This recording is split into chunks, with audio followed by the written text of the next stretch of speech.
आणि उपराजधानी नागपूरमध्ये भाजपनं जोरदार बॅनरबाजी केली। मराठी जिंकली, महाराष्ट्र जिंकला अशा प्रकारचा आशय या बॅनर्सवर आहे। आपलं हिंदुत्व आणि विकासाचा अजेंडा जिंकला, हिंदुत्वाच्या मुद्द्यावर आपण निवडणुका जिंकल्या अशा आशयाचा संदेश या बॅनरवर आहे।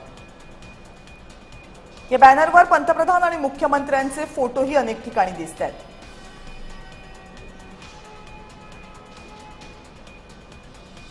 मुंबई पाठोपाठ उपराजधानी नागपुरात सुद्धा मुख्यमंत्री देवेंद्र फडणवीस यांचे बॅनर झळकताना आपल्याला पाहावयास मिळत आहे। मी सध्याच्या घडीला नागपुरातील बैद्यनाथ चौकात या ठिकाणी जर बघितलं असेल तर मराठी जिंकली, महाराष्ट्र जिंकला, आपलं हिंदुत्व आणि विकासाचा अजेंडा जिंकला अशा प्रकारचे आशयाचे बॅनर सध्याच्या घडीला नागपुरातील चौकात लागल्याचे चित्र आपणास पाहावयास मिळत आहे। धन्यवाद महाराष्ट्र असे सुद्धा उद्गार जे आहेत ते या बॅनरवर दिसत आहे। मुख्यमंत्री देवेंद्र फडणवीस यांच्या फोटोसोबत देशाचे पंतप्रधान नरेंद्र मोदी यांचे सुद्धा फोटो आहे। यासोबत जर बघितलं असेल तर महायुतीतील घटक पक्षाचे जे नेते आहेत त्यांचे सुद्धा इथे फोटो आपल्याला दिसत आहे। या एकूण फोटोमध्ये जर बघितलं असेल तर आपल्याला अजित पवार यांचे फोटो झळकताना दिसत नाही। अमित शाह असेल, जितेंद्र